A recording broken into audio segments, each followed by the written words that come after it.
नमस्कार। मुझे आशा है कि आप सभी स्वस्थ होंगे और आपकी पढ़ाई भी अच्छी चल रही होगी।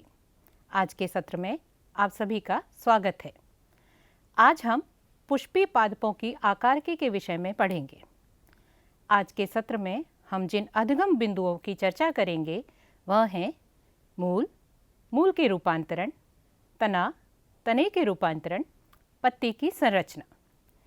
आइए इस भाग के अधिगम उद्देश्यों पर नज़र डालते हैं और वह हैं एक प्ररूपी एंजियोस्पर्म के सामान्य अभिलक्षण समझने में विद्यार्थियों की सहायता करना, विभिन्न प्रकार के मूल तंत्र और उनके रूपांतरण को समझने में विद्यार्थियों की सहायता करना, मूल और तने को पहचानने और अंतर करने में विद्यार्थियों की सहायता करना, तने के रूपांतरण को समझने में विद्यार्थियों की सहायता करना, पत्ती की संरचना को समझने में विद्यार्थियों की सहायता करना, अपने देश की जैव विविधता को सराहना और उसके महत्व को समझने में विद्यार्थियों की सहायता करना, सत्र में प्राप्त किए गए ज्ञान को विद्यार्थियों के दैनिक जीवन से जोड़ना। यद्यपि एंजियोस्पर्म की आकारिकी अथवा बाह्य संरचना में बहुत विविधता पाई जाती है, फिर भी इन उच्च पादपों का विशाल समूह हमें अपनी ओर आकर्षित कर ही लेता है। इन उच्च पादपों में मूल, स्तंभ, पत्तियां, पुष्प तथा फलों की उपस्थिति इसका मुख्य अभिलक्षण है। अध्याय 2 और 3 में हमने पौधे के वर्गीकरण के विषय में अध्ययन किया है, जो आकारिकी तथा अन्य अभिलक्षणों पर आधारित थे। वर्गीकरण तथा उच्च पादपों को भली भांति समझने के लिए हमें विभिन्न पादपों की विविधता, जो पौधे में पर्यावरण के अनुकूलन का परिणाम है, जैसे विभिन्न आवासों के प्रति अनुकूलन, संरक्षण, चढ़ना तथा संचयन आदि के विषय में ज्ञान प्राप्त करने की आवश्यकता होती है। यदि आप किसी खरपतवार को उखाड़ेंगे तो आप देखेंगे कि उन सभी में मूल, तना और पत्तियां होती हैं। उनमें फूल तथा फल भी लगे हो सकते हैं। पुष्पी पादप का भूमिगत भाग मूल तंत्र, जबकि ऊपरी भाग प्ररोह तंत्र होता है। क्या आपने कभी जड़ को ध्यान से देखा है? यदि देखा होगा तो जरूर ध्यान दिया होगा कि अधिकांश द्विबीजपत्री पादपों में मूसला जड़ होती है, जबकि एक बीजपत्री पौधे में झकड़ा जड़ पाई जाती है। आइए समझते हैं कि विभिन्न प्रकार के मूल तंत्र किस प्रकार विकसित होते हैं। अधिकांश द्विबीजपत्री पादपों में मूलांकुर के लंबे होने से प्राथमिक मूल बनती है, जो मिट्टी में उगती है। इसमें पार्श्वीय मूल होती है, जिन्हें द्वितीयक या तृतीयक मूल कहते हैं। प्राथमिक मूल तथा इसकी शाखाएं मिलकर मूसला मूल तंत्र बनाती हैं। इसका उदाहरण सरसों का पौधा है। एक बीजपत्री पौधे में प्राथमिक मूल अल्पायु होती है और इसके स्थान पर अनेक मूल निकल आती हैं। ये मूल झकड़ा मूल तंत्र कहलाती हैं। इसका उदाहरण गेहूं का पौधा है। कुछ पौधे जैसे घास तथा बरगद में मूलांकुर की बजाय पौधे के अन्य भाग से निकलती है। इन्हें अपस्थानिक मूल कहते हैं। क्या आपने कभी सोचा है कि मूल का प्रमुख कार्य क्या होता है? हाँ, आप बिल्कुल सही सोच रहे हैं। मूल तंत्र का प्रमुख कार्य मिट्टी से पानी तथा खनिज लवणों का अवशोषण, पौधे को मिट्टी में जकड़ कर रखना, खाद्य पदार्थों का संचयन तथा पादप नियामकों का संश्लेषण करना है। प्यारे बच्चों, आप जानते हो कि उच्च पादपों की जड़ें सामान्यतः मिट्टी में गहरी जाती हैं, भले ही कई बार मिट्टी बहुत सख्त ही क्यों न हो। क्या आप इसका कारण जानते हो? यह किस प्रकार संभव हो पाता है? आप चित्र में देख पा रहे होंगे कि मूल का शीर्ष अंगुलित जैसे मूल गोप से ढका रहता है। यह कोमल शीर्ष की रक्षा तब करता है जब मूल मिट्टी में अपना रास्ता बना रही होती है। इसके बिना कोमल जड़ कहीं भी सख्त मिट्टी में नहीं घुस सकती। जब यह नाजुक जड़ मिट्टी के कणों को भीतर की तरफ धकेल रही होती है, इसकी बाह्य कोशिकाएं लगातार छिलती रहती हैं और नई कोशिकाएं, जो कि जड़ विभज्योतक से बनती हैं, उनका स्थान ले लेती हैं। मूल गोप से कुछ मिलीमीटर ऊपर मेरिस्टेमी क्रियाओं का क्षेत्र होता है। इस क्षेत्र की कोशिकाएं बहुत छोटी, पतली भित्ति वाली होती हैं तथा उनमें सघन प्रोटोप्लाज्म होता है। उनमें बार बार विभाजन होता है इस क्षेत्र के समीपस्थ कोशिकाएं शीघ्रता से लंबाई में बढ़ती हैं और मूल को लंबाई में बढ़ाती हैं। इस क्षेत्र को दीर्घीकरण क्षेत्र कहते हैं। दीर्घीकरण क्षेत्र की कोशिकाओं में विविधता तथा परिपक्वता आती है, इसलिए दीर्घीकरण के समीप स्थित क्षेत्र को परिपक्व क्षेत्र कहते हैं। इस क्षेत्र से बहुत पतली तथा कोमल धागे की तरह की संरचनाएं निकलती हैं, जिन्हें मूल रोम कहते हैं। ये मूल रोम मिट्टी से पानी तथा खनिज लवणों का अवशोषण करते हैं। क्या आपको लगता है कि जो कार्य आपको अभी बताए गए हैं उसके अलावा भी जड़ कुछ कार्य कर सकती है? क्या आपको कभी बरगद की लटकती संरचनाओं को देखकर हैरानी हुई है? कुछ पादपों की मूल पानी तथा खनिज लवण के अवशोषण तथा संवहन के अतिरिक्त भी अन्य कार्यों को करने के लिए अपने आकार तथा संरचना में रूपांतरण कर लेती है। वे भोजन संचय करने के लिए, सहारे के लिए, श्वसन के लिए अपने आप को रूपांतरित कर लेती हैं। गाजर, मूली, शलगम, ग्रंथिका, श्वसन मूल, मूसला जड़ के रूपांतरण के प्रकार हैं। गाजर, मूली और शलगम में भोजन का संचयन होता है। मटर और फलीदार पौधों की जड़ों में गांठें होती हैं, जिनमें राइजोबियम बैक्टीरिया पाया जाता है। ग्रंथिका निर्माण मेजबान पौधे की जड़ एवं राइजोबियम में पारस्परिक प्रक्रिया के कारण होता है।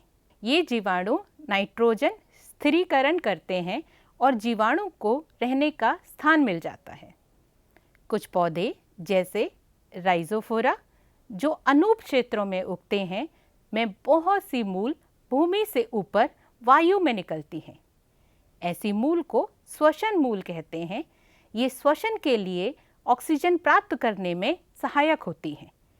आइए अब बरगद की लटकती हुई संरचनाओं के संभव कार्यों के विषय में बात करते हैं। आपको क्या लगता है कि क्या कार्य होंगे इन संरचनाओं के? बरगद से लटकती हुई संरचनाओं को प्रॉप रूट कहते हैं। यह अपस्थानिक मूल है। यह मूल नीचे की ओर अर्थात धरती की ओर बढ़ती चली जाती है और आखिरकार मिट्टी में घुस जाती हैं। इन मूलों में मूलगोप होते हैं। क्योंकि यह स्तंभ जैसी दिखाई देती हैं, इसलिए इन्हें स्तंभ मूल भी कहते हैं। ये बरगद को सहारा देती हैं। इन्हें प्रॉप रूट या सहारा देने वाली मूल कहते हैं। इन मूलों की सहायता से बरगद का पेड़ बहुत दूरी तक फैल जाता है। इसी प्रकार मक्का तथा गन्ने के तने में भी सहारा देने वाली मूल तने के निचली गांठों से निकलती हैं। इन्हें अवस्तंभ मूल कहते हैं। यह पेड़ को जमीन से जोड़े रखती हैं। यह टेंट की रस्सी की तरह काम करती हैं और जड़ को अधिक सहारा प्रदान करती हैं। और ऐसी जड़ों के तने कोमल, नाजुक और लंबे होते हैं, जिन्हें सहारे की आवश्यकता होती है। कुछ पौधे परपोषी होते हैं, जैसे अमरबिल। अमरबिल की जड़ों को हम हॉस्टोरिया कहते हैं। ऐसे पौधों के पास बिना क्लोरोफिल वाला तना होता है। क्योंकि यह पौधे बिना क्लोरोफिल के होते हैं, यह अपने पानी और भोजन के लिए पोषित पादप पर निर्भर करते हैं और उनसे अपना पोषण प्राप्त करते हैं। इस प्रकार की जड़ों को हम हॉस्टोरिया जड़ कहते हैं। काली मिर्च के तने की गांठ और पोरियों पर मूल होते हैं, जो उन्हें ऊपर चढ़ने में सहायक होते हैं। अपस्थानिक मूल भी कुछ अन्य कार्यों को करने के लिए रूपांतरित हो जाते हैं। कुछ पौधों में वह फूलकर भोजन संचयन का कार्य करते हैं, जैसे शकरकंदी एस्पेरेगस की अपस्थानिक मूल भोजन संग्रहित करने के कारण से फूल जाती हैं।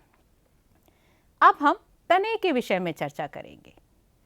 तना अक्ष का ऊपरी भाग है, जिस पर शाखाएं, पत्तियां, फूल तथा फल होते हैं। यह अंकुरित बीज के भ्रूण के प्रांकुर से निकलता है। तने पर गांठ और पोरियां होती हैं। तने के उस क्षेत्र को जहां पर पत्तियां निकलती हैं, गांठ कहते हैं। ये गांठें अंतस्थ अथवा कक्षीय हो सकती हैं।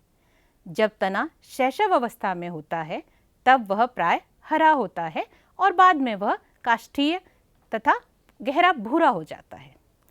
इससे पहले कि हम तने के कार्यों की बात करें, तने और जड़ में अंतर देखते हैं। प्यारे बच्चों, यदि आपको एक पादप सामग्री दे दी जाए तो क्या आप बता पाएंगे कि वह तना है या जड़? आइए अब उन अभिलक्षणों की चर्चा करते हैं जिनसे आप ये अंतर कर पाएंगे। तने की चोटी पर एक अंतस्थ कली होती है। तने के रोम सामान्यतः बहुकोशिकीय होते हैं। यह तने की सतह से वाष्पोत्सर्जन से होने वाले जनित की हानि को रोकते हैं। शैशव अवस्था में वह प्राय हरे रंग का होता है और बाद में वह काष्ठीय तथा गहरा भूरा हो जाता है। तने पर गांठ और पोरियां होती हैं। तने का प्रमुख कार्य पानी, खनिज लवण तथा प्रकाश संश्लेषी पदार्थों का संवहन करना है। मूल की चोटी पर मूलगोप होती है। मूल में बहुत सारे एक कोशिकीय मूल रोम होते हैं। यह जल एवं खनिज तत्वों के अवशोषण में सहायक होते हैं। शैशव अवस्था में वह प्राय भूरे रंग का होता है और बाद में वह काष्ठीय तथा गहरा भूरा हो जाता है। गांठ और पोरियां मूल पर नहीं होती। मूल का प्रमुख कार्य पौधे को मिट्टी से जकड़ना तथा जल व खनिज लवणों का अवशोषण करना होता है। क्या आपको तने का मुख्य कार्य पता है? तने का प्रमुख कार्य शाखाओं को फैलाना, पत्ती, फूल तथा फल को संभाले रखना है। यह पानी, खनिज लवण तथा प्रकाश संश्लेषी पदार्थों का संवहन करता है। कुछ तने भोजन संग्रह करने का, सहारा तथा सुरक्षा देने और कायिक प्रवर्तन करने के भी कार्य को संपन्न करते हैं। तना सिर्फ वही कार्य नहीं करता जो कि उससे उम्मीद की जाती है। कुछ तने विभिन्न कार्य करने के लिए रूपांतरित भी होते हैं, जैसे संकुचित तने। यह तने डिस्क के रूप में बदल जाते हैं और मूल के आधार के ऊपर पड़े होते हैं। गांठ और पोरियां साफ दिखाई नहीं देती तथा पत्तियां इन तनों के ऊपरी भाग पर एकत्रित हो जाती हैं। इसके उदाहरण हैं मूली, गाजर इत्यादि। तना भी मूल की ही तरह विभिन्न कार्यों को संपन्न करने के लिए अपने आप को रूपांतरित कर लेता है, जैसे आलू, अदरक, हल्दी, जिमीकंद, अरबी के भूमिगत तने भोजन संचयन के लिए रूपांतरित हो जाते हैं। वृद्धि के लिए प्रतिकूल परिस्थितियों के समय यह चिरकाल एक अंग की तरह कार्य करते हैं। भूमिगत तने भी मूल की ही तरह दिखाई देते हैं, परंतु तने पर गांठ और पोरियां होती हैं जो मूलों में नहीं होती। तने पर यह गांठें कभी अंतस्थ और कभी कक्षीय हो सकती हैं। तने के प्रतान जो कक्षीय कली से निकलते हैं पतले और कुंडलित होते हैं और पौधे को ऊपर चढ़ने में सहायता भी करते हैं, जैसे कद्दू वर्गीय सब्जी, घिया, खीरा, तरबूज आदि तथा अंगूर लता। तने की कच्ची कलियां सीधे और नुकीले कांटों में रूपांतरित हो सकती हैं। कांटे बहुत से पौधों में होते हैं, जैसे सिट्रस, बोगनविलिया। यह पशुओं से पौधों को बचाते हैं। शुष्क क्षेत्रों के पौधे चपटे तने जैसे ओपनशिया कैक्टस अथवा गूदेदार रचनाओं में जैसे यूफोर्बिया में रूपांतरित हो जाते हैं। इनके तनों में क्लोरोफिल होता है और प्रकाश संश्लेषण भी करते हैं। कुछ पौधों के भूमिगत तने जैसे घास तथा स्ट्रॉबेरी आदि नई कर्म स्थिति निषुद्ध में फैल जाते हैं और जब पुराने पौधे मर जाते हैं तब ये नए पौधे बनते हैं। पुदीना तथा चमेली जैसे पौधों में प्रमुख अक्ष के आधार से एक पार्श्व शाखा निकलती है और कुछ समय तक वायव्ययी वृद्धि करने के बाद मुड़कर जमीन को छूने लगती है। पिस्टिया तथा इकॉर्निया जैसे कलीय पादपों में एक पार्श्वीय शाखा निकलती है जिसकी पोरियां छोटी होती हैं और जिसके प्रत्येक गांठ पर पत्तियों का झुंड तथा फूल का गुच्छा होता है। क्राइसेंथेमम अर्थात गुलदाउदी और केले में पार्श्वीय शाखाएं आधार तथा भूमिगत प्रमुख तने से निकलती हैं और मिट्टी के नीचे क्षैतिज रूप से वृद्धि करती हैं और इसके बाद बाहर निकल आती हैं तथा पत्तियों युक्त प्ररोह बनाती हैं।